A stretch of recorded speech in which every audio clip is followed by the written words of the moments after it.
jawaban sendiri dia. Engkau adalah engkau, aku adalah aku. Akhirnya Allah marah kepada nafsu. Kemudian Allah masukkan, Allah siksa si nafsu ke dalam neraka jahanam selama 1000 tahun. Ketika disiksa, digodok, dihukum dengan hukuman yang sangat keras oleh Allah di neraka jahanam selama 1000 tahun, kemudian Allah angkat kembali si nafsu.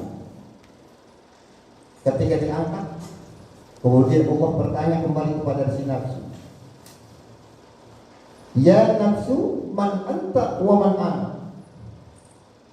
Siapa aku dan siapa kamu? Akhirnya apa yang terjadi, Pak? Bu, ternyata jawaban nafsu setelah disiksa selama 1000 tahun di neraka jahanam pun jawabannya sama seperti yang pertama. Jawabannya lu gua. Ternyata apa? Ternyata masih ngeyel rupanya si nafsu. Akhirnya apa? Akhirnya Allah masukkan lagi ke dalam neraka yang dinamakan neraka dengan neraka jahim. Allah siksa tuh si nafsu di neraka jahim selama 1000 tahun juga. Disiksa di dalamnya, digebukin dan lain sebagainya. Kemudian diangkat kembali oleh Allah selama 1000 tahun. Kemudian bertanya kembali Allah kepada si nafsu, ya nafsu, man anta wa man ana. Siapa aku dan siapa kamu? Jawaban si nafsu masih kekeh, lu gua. Engkau adalah engkau, aku adalah engkau. Ternyata si nafsu gak kuat, masih kuat disiksa dengan siksaan yang begitu dahsyat dan lain sebagainya.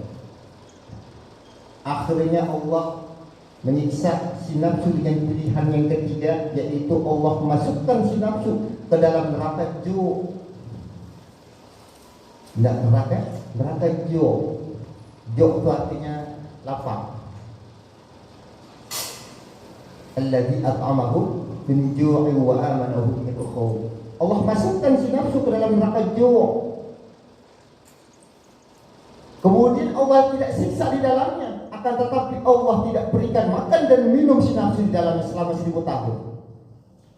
Jadi, tapi Allah tidak berikan makan dan minum, Allah tidak berikan dan lain sebagainya oleh si nafsu, sehingga selama 1000 tahun, kemudian selama 1000 tahun tidak diberikan makan dan tidak diberikan minum, kemudian Allah angkat kembali si nafsu. Dan Allah pun bertanya kembali kepada si nafsu, wa ya nafsu, man anta wa man ana. Hai nafsu, siapa aku dan siapa kamu? Maka jawaban si nafsu, anta rabbi wa ana abduka ad-dhaif.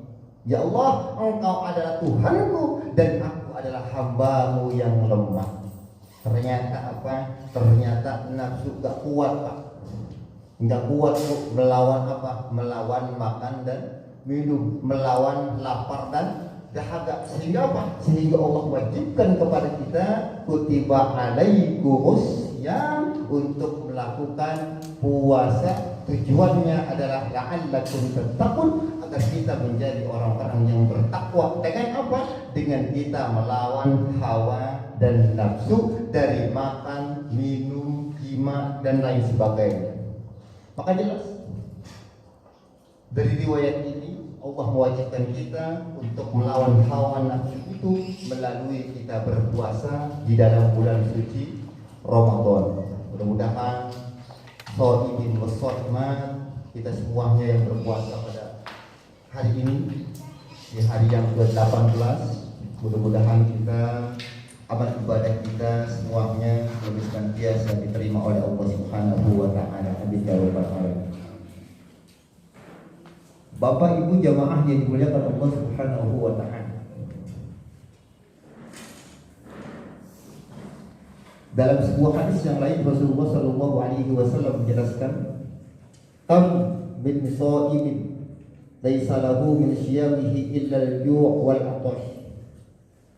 Kata Nabi, beberapa dari umatku mereka yang berpuasa, laisa lahu min siyamihi, tapi mereka tidak mendapatkan apa-apa dari puasanya, illa al-ju' wal 'atasha, terkecuali lapar dan dahaga. Jadi banyak bu, kata Nabi, dari umatku mereka berpuasa tapi mereka tidak mendapatkan apa-apa dari puasanya. Mereka tidak mendapatkan pahala sedikit pun dari puasanya, terkecuali yang mereka dapatkan adalah lapar dan dahaga. Lapar, ya orang nggak makan dari pagi sampai sore. Dahaga pun sama. Akan tetapi puasanya tidak mendapatkan pahala sedikit pun. Siapa itu? Puasanya orang yang pertama, al-kadzibu. Khamsatu asya'a tuhbitul a'mal tuhbitu sawma, 5 perkara yang dapat menghapuskan amalan pahala puasa kita. Apa itu? Yang pertama kata Nabi, al-kadzibu, orang yang berpuasa namun dia tidak pernah mendapatkan apa-apa dari puasanya terkecuali hanya yang dia dapatkan lapar dan dahaga. Puasanya siapa? Yang pertama, puasanya orang yang selalu berdusta. Puasanya orang yang selalu berbohong. Maka ketika kita puasa nih, jangan sekali-kali kita Pak, jangan sekali-kali kita bohong. Ustaz boleh nggak bohong sama laki? Kagak boleh, laki. Iya, baliknya lagi, laki sama bini kagak boleh juga berbohong. Contoh yang ringan saja, umpama saya mau berangkat ke Bina Mitra, tiba-tiba di SMS sama kakang saya nih, Kang Rokim. Ustaz dari mana? Ya bang, saya mau jalan. Udah jalan, padahal saya masih dalam rumah.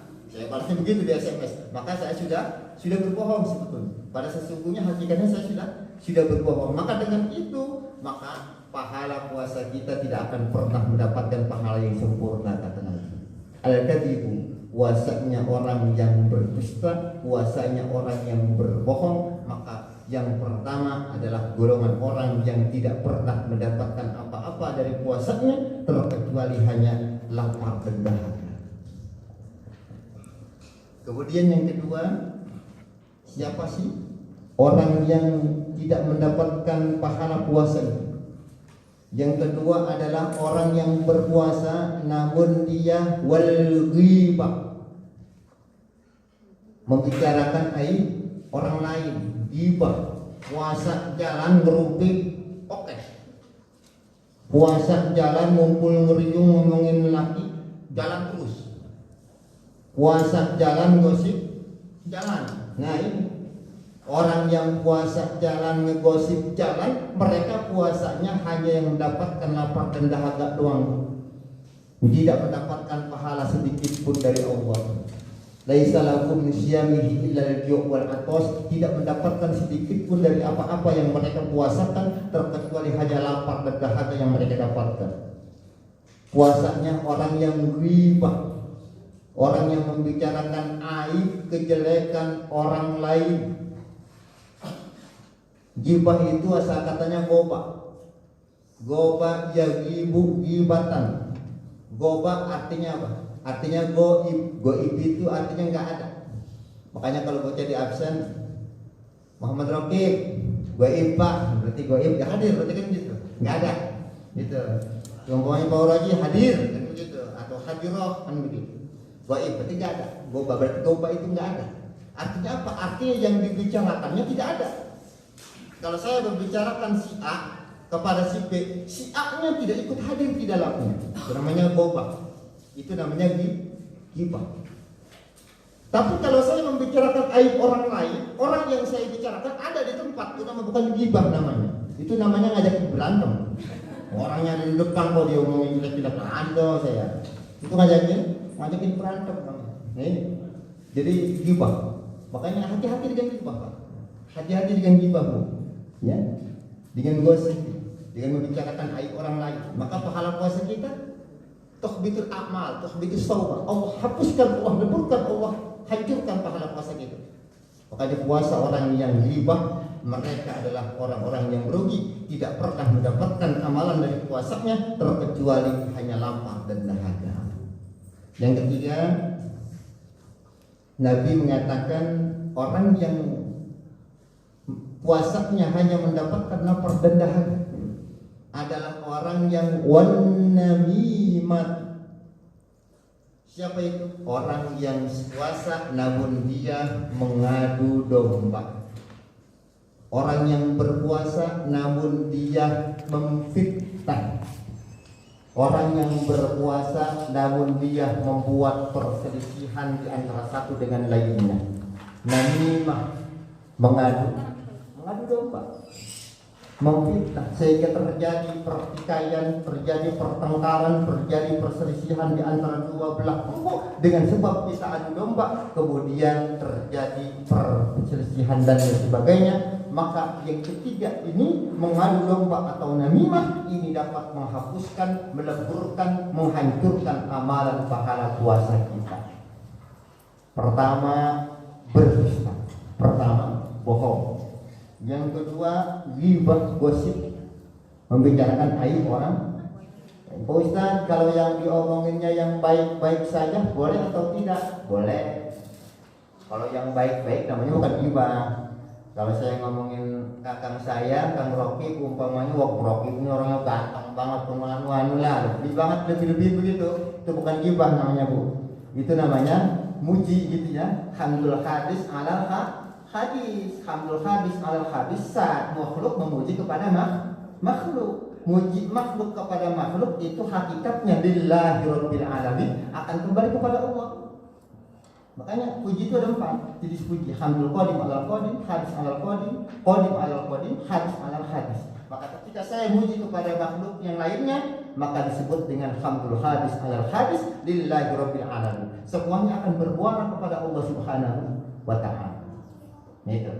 Kemudian yang ketiga, mengadu domba. Yang keempat apa? Yang keempat yang dapat menghapuskan amalan pahala puasa kita adalah wanadru bisyahwatin. Wanadru bisyahwatin. Apa itu? Kita melihat sesuatu dengan pandangan, tapi pandangan kita penuh dengan syahwat. Kita melihat sesuatu tapi pakai syahwat, menimbulkan syahwat. Orang tiap harinya ngeliat YouTube baik, Ustaz, ya ngeliatin TV baik berhari kan begitu, dari subuh sampai maghrib kan begitu, TV terus ditonton. Dan kita akhirnya ada tayangan-tayangan yang kurang bagus dan lain sebagainya, sehingga menimbulkan syahwat pada diri kita. Maka timbulan syahwat itu menghapuskan amalan pahala puasa kita. Makanya tidak ada yang terbaik bagi orang yang berpuasa melainkan mereka senantiasa berzikir, membasahi lidahnya, membasahi lisannya dari membaca Al-Quran dan berzikir kepada Allah Subhanahu wa ta'ala. Maka wanadru bisyahwati, melihat pandangan sesuatu yang penuh dengan syahwat, maka itu dapat mengakibatkan terhapusnya, terleburnya pahala puasa kita. Yang terakhir kata Nabi, yang kelima yang dapat menghancurkan, meleburkan pahala puasa kita, yaitu wal yaminul ghamus. Wal yaminul ghamus. Apa itu? Yamin ghamus. Sumpah palsu. Bukan alamat palsu ya, Bu ya. Yaminul ghamus, sumpah palsu. Kesaksian palsu. Ketika kita bersaksi atas perkara sesuatu, kemudian kesaksian kita palsu, mengada-ada, tidak benar apa adanya, tidak fakta, maka kesaksian kita di situ kesaksian palsu itu dapat menghancurkan, meleburkan amalan pahala puasa kita. Itu Pak. Jadi 5 perkara, 5 hal yang dapat menghancurkan amalan pahala puasa kita. Yang pertama yaitu al-kadibu, berbohong. Ustaz, berbohongnya sekali, 2 kali, apalagi kalau 2 kali, 3 kali, apalagi jadi banyakkan. 1 kali saja berbohong kita dalam puasa, maka hari itu puasa kita dihapus, dileburkan oleh Allah amalan pahala puasa kita. Namun pahala puasanya tetap wajib sampai maghrib, sampai terbenam matahari, wajib, tidak boleh dibatalkan. Namun kita tidak pernah mendapatkan pahala puasanya, terkecuali yang kita dapatkan hanya lapar dan dahaga. Yang kedua adalah wal ghibah, membicarakan aib orang lain. Yang keempat yaitu wal namimah, mengadu domba. Yang keempat wal nadru bisyahwati, melihat dengan pandangan syahwat. dengan pandangan yang menimbulkan syahwat. Kemudian yang terakhir, yang kelima adalah wal yaminul ghamus, yaitu kita bersaksi, kita bersumpah, namun kesaksian kita, sumpah kita palsu. Na'udzubillahi min dzalik. Bapak Ibu jamaah iftar jama'i SMK Bina Mitra yang dimuliakan Allah Subhanahu wa taala.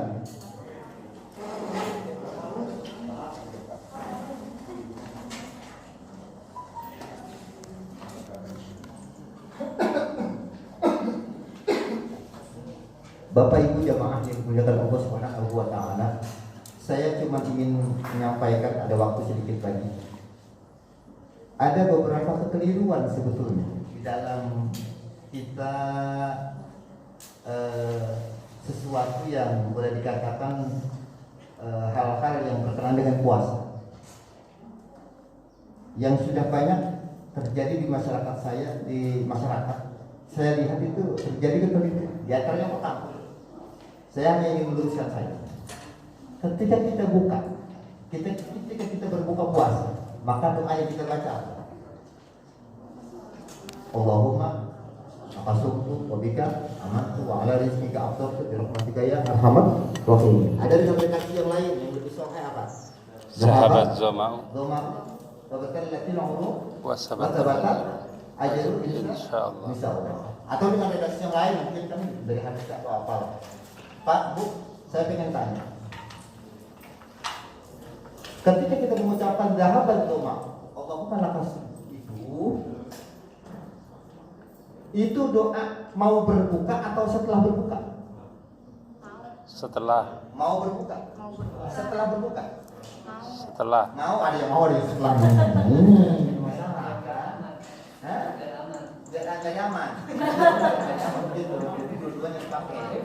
Benar. Ada yang setelah, Pak Ustaz, ada yang sebelum.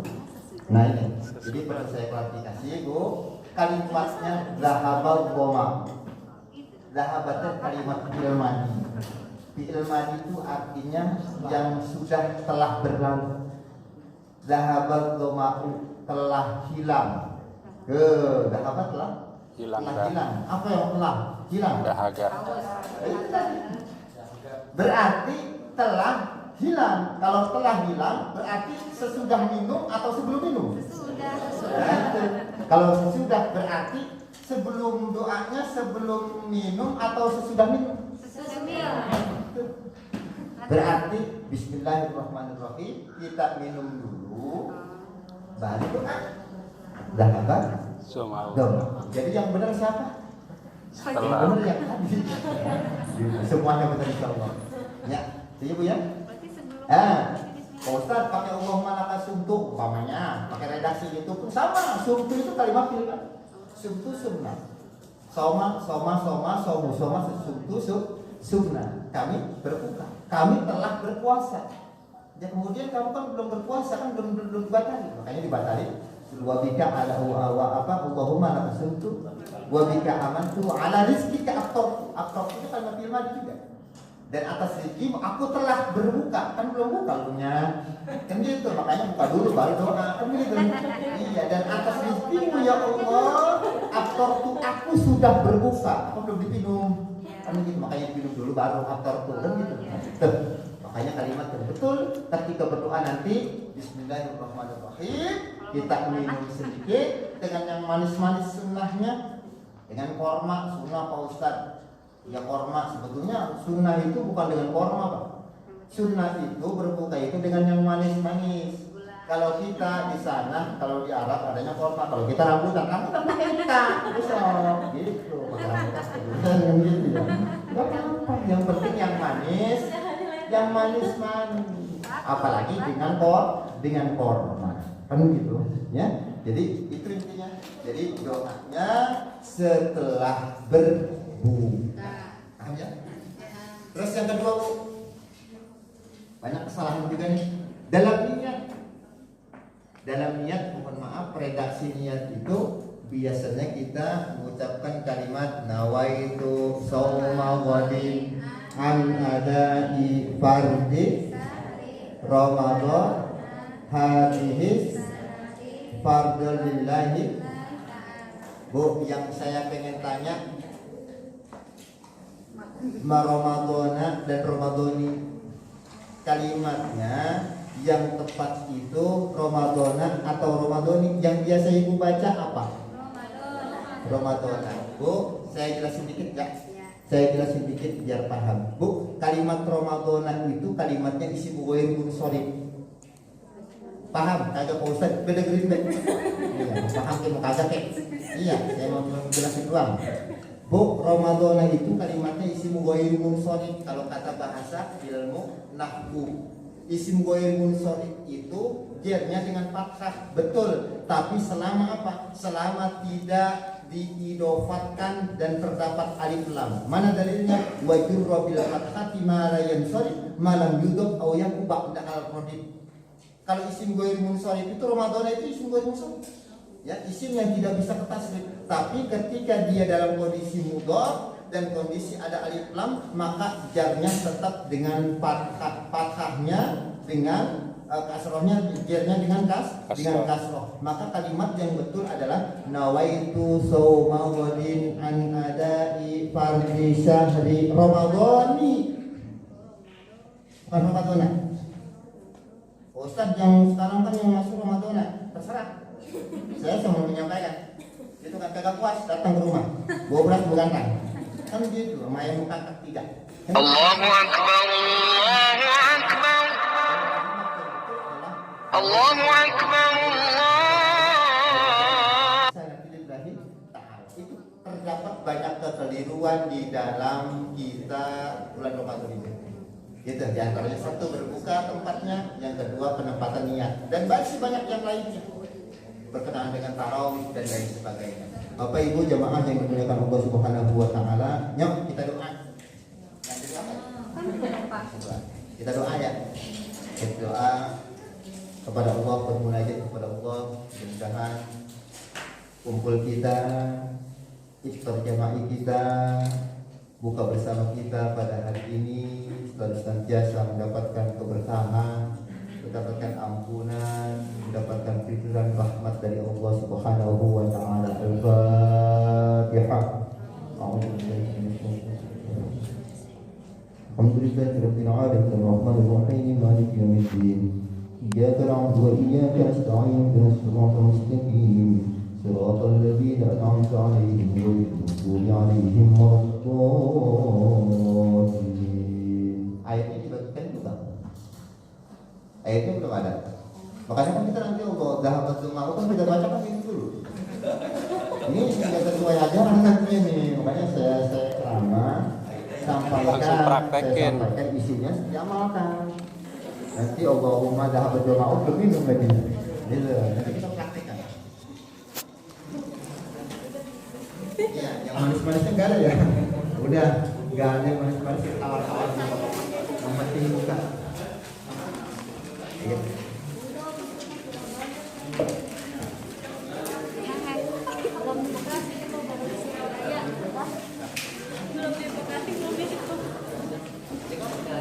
Udah aja.